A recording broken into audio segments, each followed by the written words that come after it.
wabarakatuh. Selamat pagi teman-teman. Sebelum kita awali kuliah kita pagi ini, kita berdoa terlebih dahulu ya, supaya apa yang kita dapat pagi ini bisa lebih berkah dan bermanfaat. Berdoa silakan. A'udzubillahi minasyaitonirrajim. Bismillahirrahmanirrahim. Rabbi zidna ilma warzuqna fahma birahmatika ya arhamar rahimin. Amin. Monggo, Kang. Oke, bismillahirrahmanirrahim.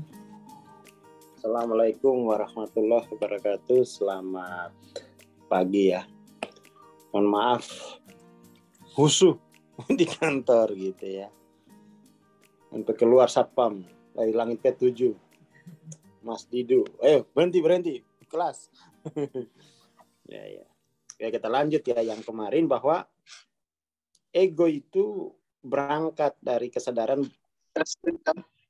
belum selesai menuju selesai, dan itu tidak akan pernah selesai kecuali di kuburan gitu ya.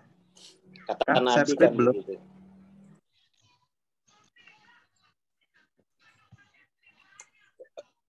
Jadi ego itu berangkat dari belum selesai menuju selesai. Jadi tidak akan pernah selesai gitu. Selalu kosong, ada ruang kosong di dalam jiwa itu. Posisi ego bersifat interaktif dan biasanya menunjukkan sebuah paduan.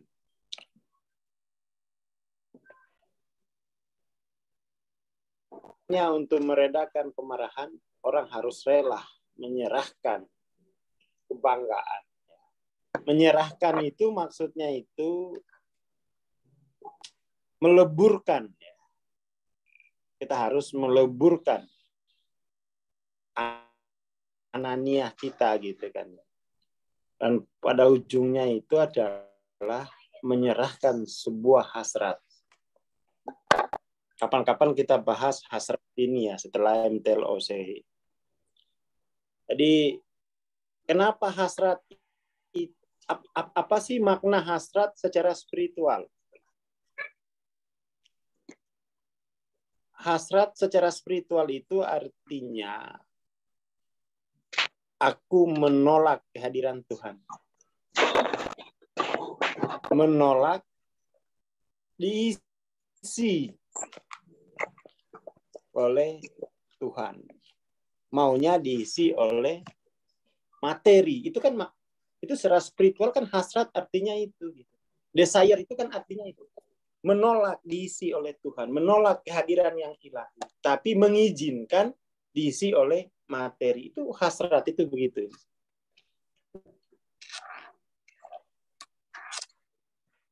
Ini artinya menyerahkan rasa takut yang memompakan tenaga ke hasrat.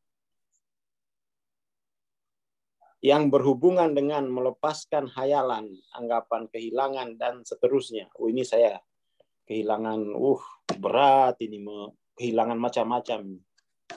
Tadi itu saya cerita di kantor ya, pengalaman pribadi. Jadi waktu itu guru saya sakit gitu kan. Terus dikabari, lalu kan kita kan karena murid tanya gitu, biar rumah sakitnya berapa kan gitu tanya. Keluarga nggak memberitahu itu, tapi kita kan yang tanya gitu. Biar rumah sakitnya segini, gitu. Habisnya banyak. Langsung aku berpikir, gampang ini. Muridnya kan banyak. Urunan aja 100-100 misalnya. Aku sempat berpikir begitu gitu. Tapi kalau setelah berpikir begitu, kenapa aku melibatkan orang lain gitu? Ini kan mestinya perjalanan spiritualku gitu kan. Mestinya biarkan aja orang berpikir sendiri-sendiri, nggak usah aku yang mobilisasi begitu. Jadi aku cukup menyatakan kesediaanku berapa, nggak usah melibatkan yang lain. Yang lain biar juga menyatakan kesediaannya berapa, nggak usah diurunan kayak begini, kayak mau beli pesawat terbang pertama Republik Indonesia gitu kan, orang Aceh urunan akhirnya. Masa ke guru begitu kan? Wah, aku nggak jadi pakai opsi yang pertama. Masa aku melibatkan yang lain? Kesediaanku itu berapa gitu? Akhirnya, kayaknya saya bisa ini. Tapi dia masuk lagi ke layers berikutnya. Gitu. Punya Ya siapa? kalau aku Berarti. sedianya begini, ini kan gimana bisnis saya? Jadi mulai di situ. Enggak kedengaran berarti.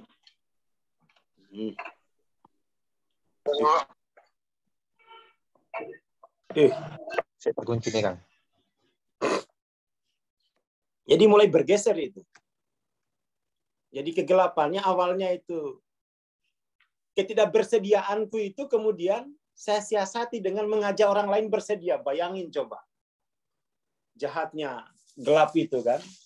Ketidakbersediaanku saya proyeksikan dengan mengajak orang lain untuk bersedia. Untung terbaca itu. Loh, ini kan berarti aku tidak bersedia sebenarnya. Enggak, saya bersedia. Nggak perlu orang lain yang memulai. Kalau orang mulai bersedia, ya biarkan aja mereka dengan gerak kebersediaannya itu kan. Setelah aku bersedia, muncul lagi Hellboy. Gimana showroommu? Kalau kamu bersedia, showroommu gimana? Pusing juga saya. Iya juga ya. Mulai garuk-garuk. Tapi lama-lama saya sadar, loh kok saya bandingin Mbah dengan showroom.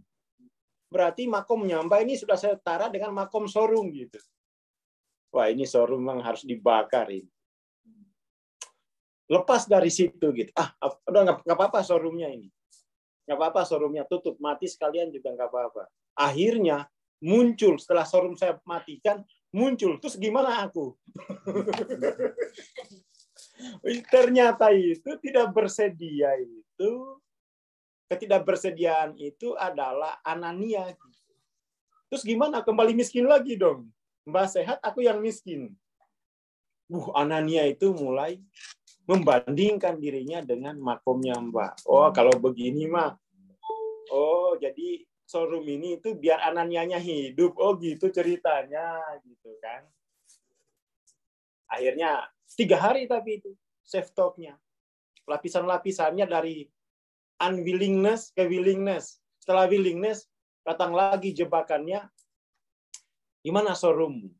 Setelah saya bisa tangkap, ngapain saya bandingin makom showroom dengan makom guru saya? Nggak sebanding. Seluruh dunia pun juga nggak sebanding kan. Selamat dari situ. Lalu akhirnya naik lagi. Bagaimana kalau gurumu dengan dirimu?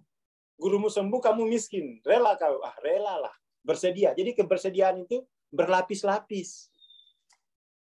Akhirnya, enggak, aku aja nggak apa-apa. Nggak ada juga nggak apa-apa. Yang penting guru saya.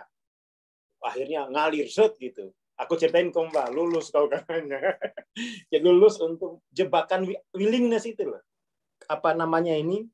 Penyerahan gitu. Diserahkan. Kamu serahkan. Pertama, surrender itu kita tidak mau menyerahkan dengan cara melibatkan orang lain gitu. Yang kedua dengan cara membandingkan. Kalau aku serahkan ini nanti akan begini. Itu topengnya banyak. Jadi saya menyerahkan rasa takut bahwa saya akan miskin kalau nggak ada uang. Bayangin itu. Jadi uang adalah penulis takdirku yang pasti gitu. Ngeri kan? Ngeri. Untung waktu itu saya cerita ke Mbah, senyum-senyum dia. Iya, ini yang begini yang bagus nih. Jadi ya, seperti itu. Jadi interaktifnya seperti itu. Sampai kemudian tuh ujungnya adalah kematian Anania itu. Gitu. Kematian bahwa ya hidupku kan memperagakan saja. Ngapain aku harus nulis sendiri? Aku akan mati kalau nggak punya uang. Gitu. Itu pelajaran terakhir dari Mbah itu. 2 hari Mbah pulang gitu. Pelajaran terakhirnya seperti itu. Ini jebakannya memang ini kegelapan ego ini ya. Jebakan Anania ini berlapis-lapis biar kita tidak menyerahkan. Biar kita tidak menyerah. Banyak sekali alasannya. Ajak yang lain. Sah kok itu secara sosial. Iya, sah secara sosial, gotong royong namanya.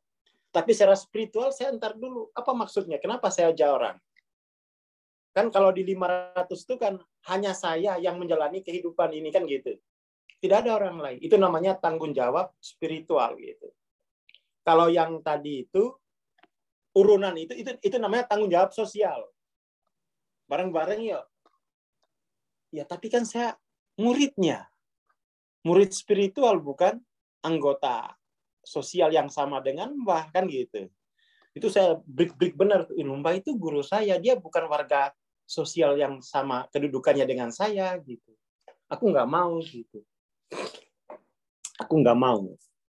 Ya orang boleh lah, kalau ada yang ngajak urunan, aku ikut. Tapi ada bagian diriku yang itu saya tanggapi secara spiritual gitu. Ya aku juga ada begitu waktu itu. Urunan, ya aku ikut aja. Tapi itu kan udah cukup di situ aku. Mbak ini kan tidak bermakom secara sosial saja pada diri saya. Ya kan guru saya gitu. Apa pesannya gitu. Ini pasti ada pelajarannya nih. Pasti ada yang harus disembeli gitu kan. Dari diriku gitu. Mulai bergeser dari tanggung jawab sosial ke tanggung jawab spiritual. Hanya sayalah yang menjalani ini, pelajaran ini. Apa sih pelajarannya? Ketika aku terima tanggung jawab itu, hanya sayalah. Aku udah keluar dari tanggung jawab sosial. Muncullah showroom. Dajjal berbentuk showroom. Muncullah Dajjal berbentuk duit. Muncullah Dajjal berbentuk aswar. Oh, ini maksudnya tuh. Kayak gitu-gitu ya. Jadi berlapis-lapis itu ya. Dan itu menunjukkan kecenderungan, keyakinan kita terhadap Tuhan. Harapan spiritual yang terprogram dan sistem keyakinan. Jadi tadi di kantor tuh ngomongin ini, cerita seru makanya. Kita terbiasa dididik dengan tanggung jawab sosial. Ya itu bagus. Tapi itu bukan tanggung jawab spiritual. Responsibility spiritual itu hanya sayalah yang menjalani. Hanya sayalah yang menjalani. Situ saya, lalu setelah kemudian saya potong-potong, Allahu Akbar, egonya, Allahu Akbar. Lalu innalillahi, lalu saya laporan ke Mbah. Tadi itu sebelum saya transfer, saya mengalami pelajaran ini. Gitu. Wah, bagus kamu. Saya tukang curhat soalnya. Kalau habis apa gitu ya. Tadi habis transfer segini itu, saya mengalami ini 3 hari sebelumnya.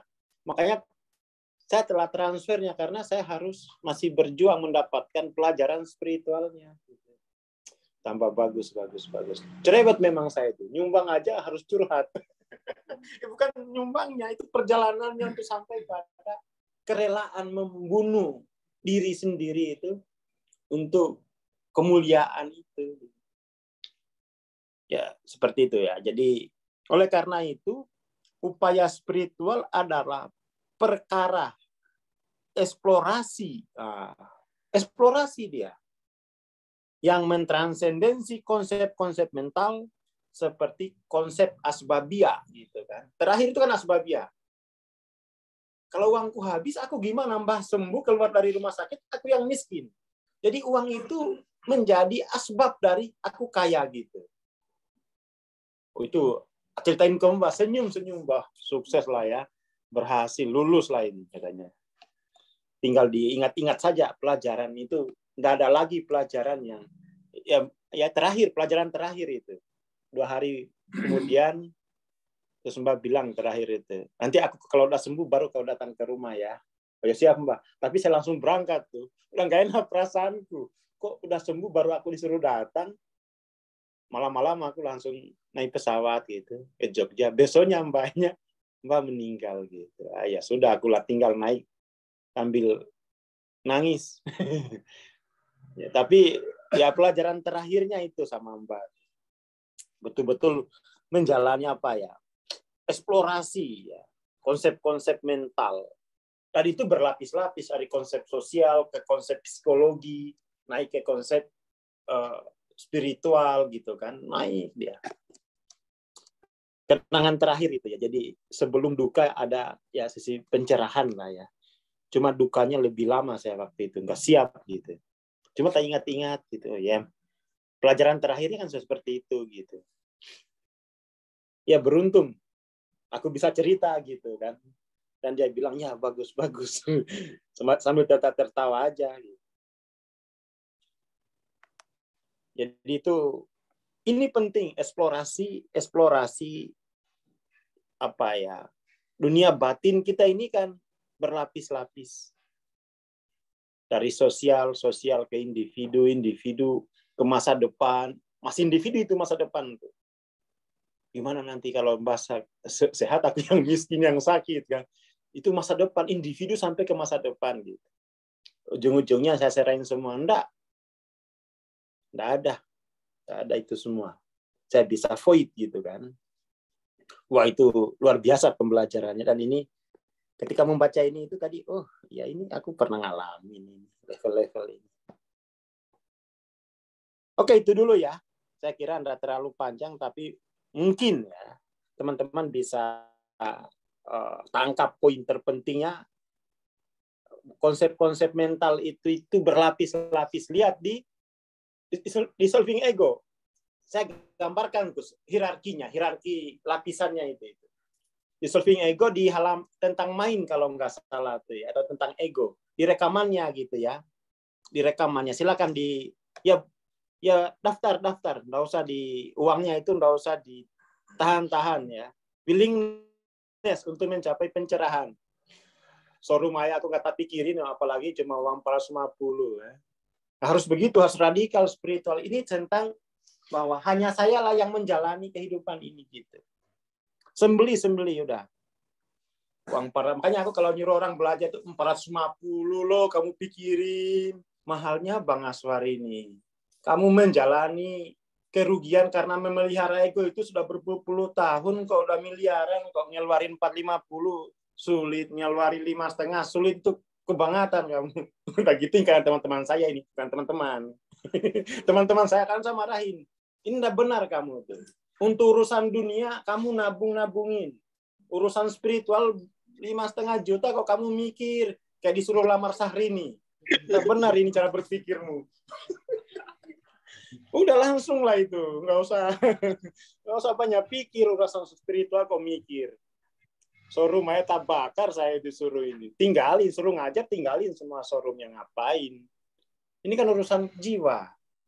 Terus saya eman ya. Assalamualaikum warahmatullahi wabarakatuh. Waalaikumsalam warahmatullahi wabarakatuh. Terima kasih Bang Aswar, terima kasih teman-teman. Insya Allah kita akan bertemu Senin ya. Sabtu Minggu ada acara. Terima kasih. Kita bertemu di pekan depan insya Allah. Assalamualaikum warahmatullahi wabarakatuh. Selamat pagi.